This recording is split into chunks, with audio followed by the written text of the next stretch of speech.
की सबसे बड़ी अदालत ने अपने आप को सुप्रीम मान लिया, संसद से भी सुप्रीम। चंद्रचूड़ के कई फैसले तो ऐसे ही थे। सुप्रीम कोर्ट ने 19 फरवरी को इस याचिका पर सुनवाई करने के लिए तारीख तय की है। 18 फरवरी को कार्यकाल आखिरी है राजीव कुमार का। कानून बनाने का काम संसद का है, सुप्रीम कोर्ट का नहीं। एक तरह से कह सकते हैं कि परत दर परत धनखड़ साहब ने छिलके उतारे हैं सुप्रीम कोर्ट के। सबसे लंबे समय तक सीजीआई रहने का रिकॉर्ड भी डीवाई चंद्रचूड़ के पिता यशवंत चंद्रचूड़ के नाम। लगभग 8 साल वो सीजीआई रहे, 8 साल। नमस्कार, कैसे हैं आप? भारत के मुख्य चुनाव आयुक्त राजीव कुमार 18 फरवरी को रिटायर हो रहे हैं। उनकी अगुवाई में लोकसभा का चुनाव हुआ, महाराष्ट्र और हरियाणा का चुनाव अभी हाल में हुआ और दिल्ली में आखिरी चुनाव दिल्ली विधानसभा का हो। राजीव कुमार की अगुवाई में लोकसभा चुनाव में भारत द्रोहियों को एक आस जगी थी और वो उस समय तक राजीव कुमार के भक्त हुआ करते थे। राजीव कुमार पर आरोप लगता रहा कि उन्होंने चुनाव की तिथियां ऐसे तय की, तारीखें ऐसी लगवाई जिसके वजह से लोकसभा चुनाव में वोटिंग कम हुई। उन्होंने इस गलती को माना और महाराष्ट्र में भी कुछ गलतियां हुई, लेकिन दिल्ली का चुनाव बुधवार को हुआ। आगे पीछे 2 दिनों तक कोई छुट्टियां नहीं थी। एक ही दिन में दिल्ली का चुनाव होना था। लेकिन राजीव कुमार के रिटायरमेंट से पहले प्रशांत भूषण की एक अर्जी सुप्रीम कोर्ट में पहुंच गई है कि मुख्य चुनाव आयुक्त की नियुक्ति में सुप्रीम कोर्ट का घुसपैठ हो, मिलॉर्ड का घुसपैठ हो। दरअसल सुप्रीम कोर्ट ने चंद्रचूड़ के दौर में सीबीआई डायरेक्टर, ईडी निदेशक, चुनाव आयुक्त, इस सब की नियुक्ति के लिए झाड़ पर चढ़ाया गया भारत द्रोहियों द्वारा, लेफ्ट लिबरल गिरोह द्वारा कई याचिकाएं सुप्रीम कोर्ट में आई। तो सुप्रीम कोर्ट को लगा कि क्यों ना हम ही सरकार चलाएं। देश की सबसे बड़ी अदालत ने अपने आप को सुप्रीम मान लिया, संसद से भी सुप्रीम। चंद्रचूड़ के कई फैसले तो ऐसे ही थे। ऐसे में फिर एक याचिका प्रशांत भूषण की तरफ से आई है कि मुख्य चुनाव आयुक्त की नियुक्ति होनी है। तो मुख्य चुनाव आयुक्त की नियुक्ति का जो कानून है उसे बदल दिया जाए। इस बीच उपराष्ट्रपति जगदीप धनखड़ ने एक बड़ी चेतावनी दी है। अक्सर जगदीश धनखड़ सुप्रीम कोर्ट की चूलें हिलाते हैं। भारतीय डेमोक्रेटिक सिस्टम में जो हायरार्की है उसमें राष्ट्रपति के बाद नंबर 2 पे उपराष्ट्रपति आते हैं, उसके बाद भारत के प्रधानमंत्री, फिर सुप्रीम कोर्ट के मुख्य न्यायाधीश। लेकिन सुप्रीम कोर्ट के मुख्य न्यायाधीश ने हाल के वर्षों में खुद को सुप्रीम मान लिया, संसद से भी सुप्रीम, राष्ट्रपति से भी सुप्रीम। यह अहंकार सुप्रीम कोर्ट को ऐसा हुआ कि हर चीज में सुप्रीम कोर्ट का घुसपैठ हुआ। सीबीआई डायरेक्टर की नियुक्ति में भी सुप्रीम कोर्ट ने कानून बना दिया कि प्रधानमंत्री लीडर अपोजिशन के साथ चीफ जस्टिस ऑफ इंडिया भी सीबीआई डायरेक्टर की नियुक्ति करेगा। सुप्रीम कोर्ट ने एक नया कानून यह भी बना दिया कि मुख्य चुनाव आयुक्त की नियुक्ति में भी सुप्रीम कोर्ट के मुख्य न्यायाधीश की सलाह से होगा। यह कानून सुप्रीम कोर्ट द्वारा बनाया गया, लेकिन भारत सरकार ने अध्यादेश लाकर सुप्रीम कोर्ट के इस आदेश को पलट दिया। अब मुख्य चुनाव आयुक्त की नियुक्ति में भारत के प्रधानमंत्री, एक कैबिनेट मंत्री, उस कैबिनेट मंत्री में सामान्यतः कानून मंत्री होंगे और नेता प्रतिपक्ष होगा। यदि नेता प्रतिपक्ष की हैसियत नहीं है किसी के पास, जैसे 2 सत्र में नहीं रहा, 2014 और 2019 में कांग्रेस की हैसियत इतनी नहीं थी, फिर भी औकात दी गई। अधीर रंजन चौधरी और मल्लिकार्जुन खड़गे उस दौर में नेता प्रतिपक्ष के रूप में होते थे। लेकिन आज की तारीख में राहुल गांधी को यह हैसियत प्राप्त है। तो मुख्य चुनाव आयुक्त की जो नियुक्ति होगी उसमें भारत के प्रधानमंत्री, नेता प्रतिपक्ष और एक कैबिनेट मंत्री, मुख्य उसमें कानून मंत्री की भूमिका होगी। उसी ढंग से जब सीबीआई के डायरेक्टर की नियुक्ति होगी तो प्रधानमंत्री, देश के गृह मंत्री और नेता प्रतिपक्ष की टीम होगी, ये तय करेगी। सुप्रीम कोर्ट के न्यायाधीश ने जो घुसपैठ किया था उसे मोदी सरकार ने बाहर कर दिया।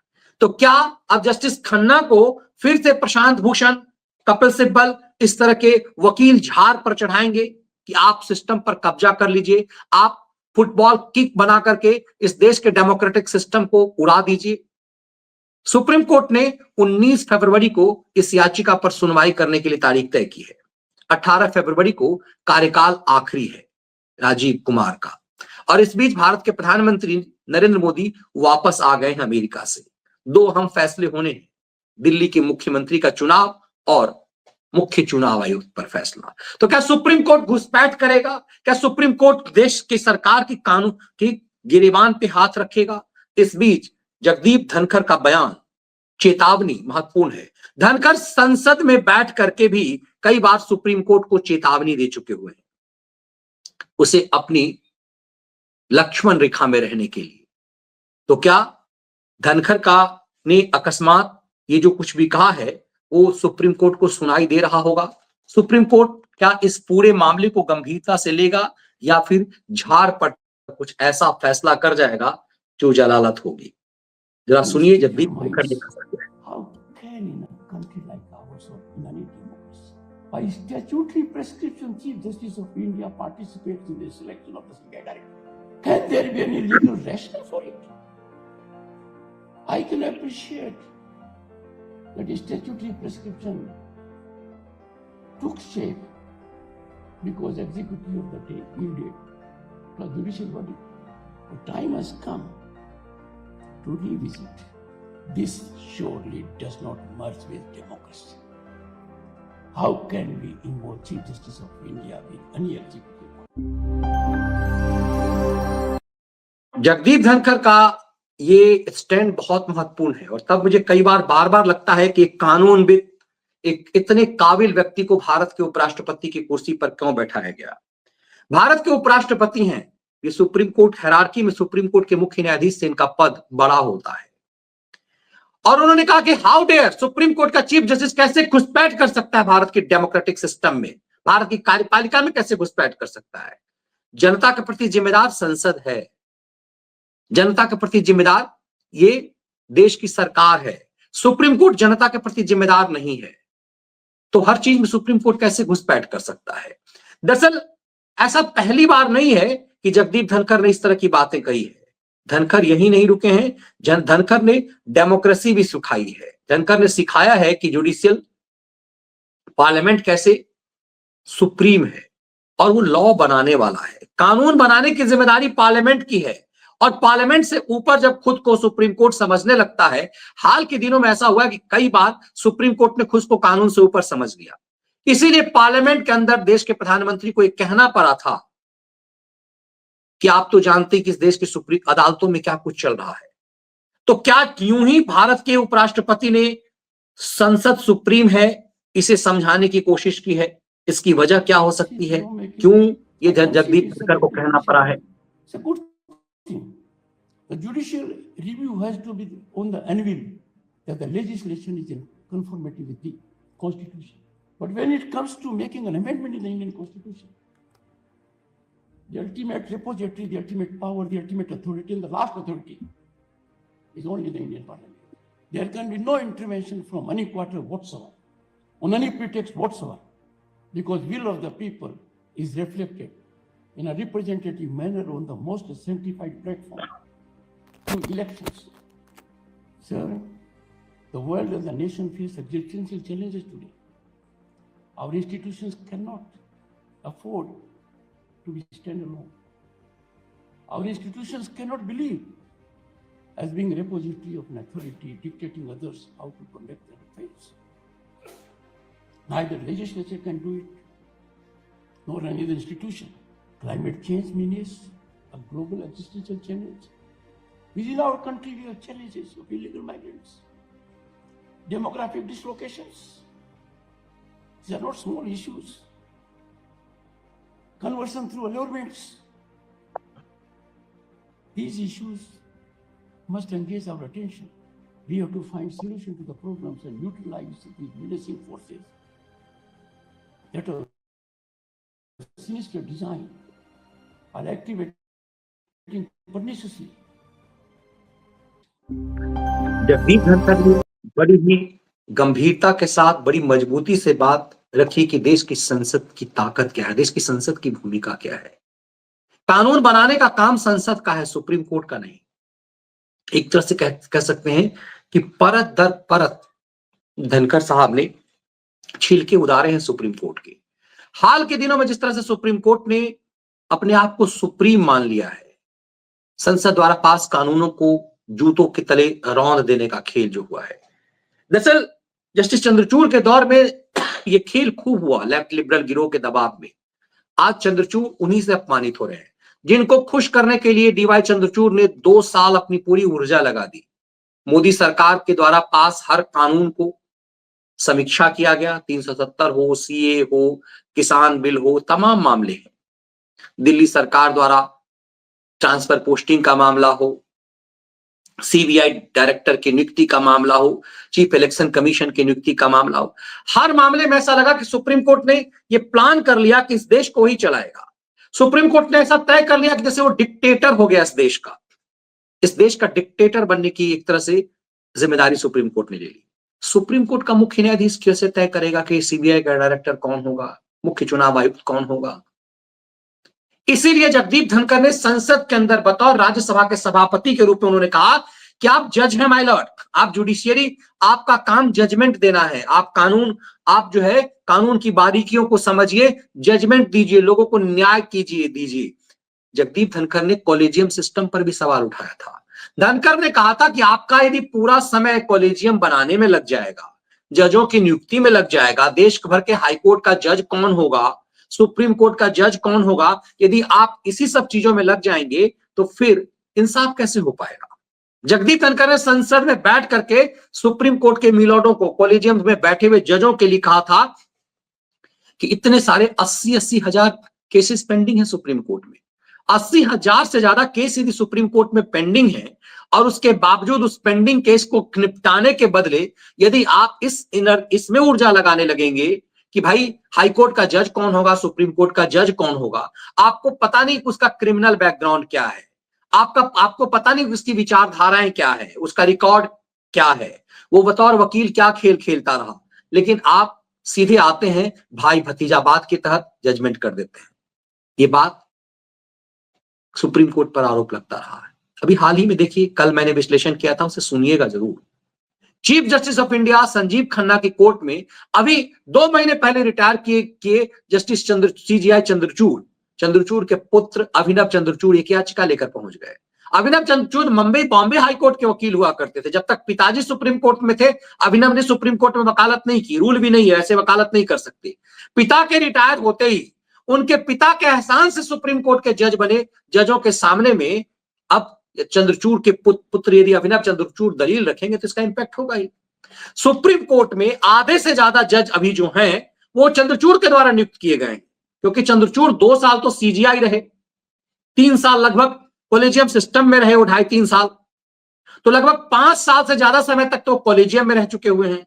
तो चंद्रचूड़ की भूमिका कई सारे वकीलों को जज बनाने में, हाईकोर्ट के कई जजों को प्रमोट करके सुप्रीम कोर्ट लाने में, हाईकोर्ट में कई जज नियुक्त करने में बड़ी भूमिका रही है।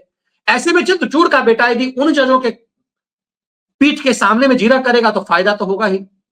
अब चंद्रचूड़ का बेटा दिल्ली आ गया है, तो दिल्ली में हाईकोर्ट भी है, दिल्ली में सुप्रीम कोर्ट भी है, और कितना समय लगता है इलाहाबाद हाईकोर्ट जाने में और दूसरे हाईकोर्ट जाने में। तो यह दिखता है कि डीवाई चंद्रचूड़ 2 साल तक सीजीआई रहे। सबसे लंबे समय तक सीजीआई रहने का रिकॉर्ड भी डीवाई चंद्रचूड़ के पिता यशवंत चंद्रचूड़ के नाम है। लगभग 8 साल वो सीजीआई रहे, 8 साल। इतिहास में ऐसा रिकॉर्ड किसी के पास नहीं है। तो क्या कुछ दिनों बाद अभिनव चंद्रचूड़ भी सुप्रीम कोर्ट के जज बन जाएंगे, फिर वो भी रिकॉर्ड बनाएंगे? हाल के दिनों में जितने भी सीजीआई रिटायर किए हैं उनके पुरखे भी सुप्रीम कोर्ट के जज रहे, ज्यादातर के। चंद्रचूड़ अकेले हैं ऐसा नहीं है।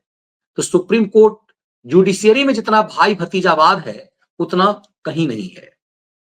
और खेल यह भी है, चंद्रचूड़ से पहले जो यूयू ललित इस देश के सुप्रीम कोर्ट के मुख्य न्यायाधीश कुछ ही महीने के लिए रहे। जब वो कॉलेजियम बनाना चाहे तो चंद्रचूड़ साहब ने खेल कर दिया था। छुट्टी लगातार अपने कोर्ट में हियरिंग करते रहे, कॉलेजियम में बैठे ही नहीं, क्योंकि नंबर 2 के जज वो थे। तो उन्होंने कॉलेजियम चलने ही नहीं दिया, जजों की नियुक्ति होने ही नहीं दी। इंतजार करते रहे यूयू ललित कि पांचवें जज, जो कोलिजियम के पांचवें जज के रूप में चंद्रचूड़ आएंगे, लेकिन चंद्रचूड़ देर रात तक सुप्रीम कोर्ट में हियरिंग करते रहे। बड़े खिलंदर रहे इस मामले में चंद्रचूड़। आज वो जलालत झेल रहे हैं अपने उन्हीं एजेंडाबाजों के माध्यम से जिनने उन्हें झाड़ पर चढ़ाया, जिनने उनसे राहुल गांधी को मौत दिलवाई, जिनने उनसे अरविंद केजरीवाल को मौत दिलवाई, तिस्तासी तलवारों को मौत दिलवाई, जिनने उनसे 5-6 साल तक सिर्फ अपने एजेंडे के तहत जजमेंट पाए, आज उन्हीं खिलंदरों के द्वारा जलील किए जा रहे हैं। और वो बीबीसी पर जाकर के और दूसरे ऐसे लेफ्ट लिबरल गिरोह के पत्रकारों के पास जाकर के अपनी सफाई देने की कोशिश कर रहे हैं। तो ये दिखाता है कि सुप्रीम कोर्ट में भाई भतीजावाद किस स्तर का है।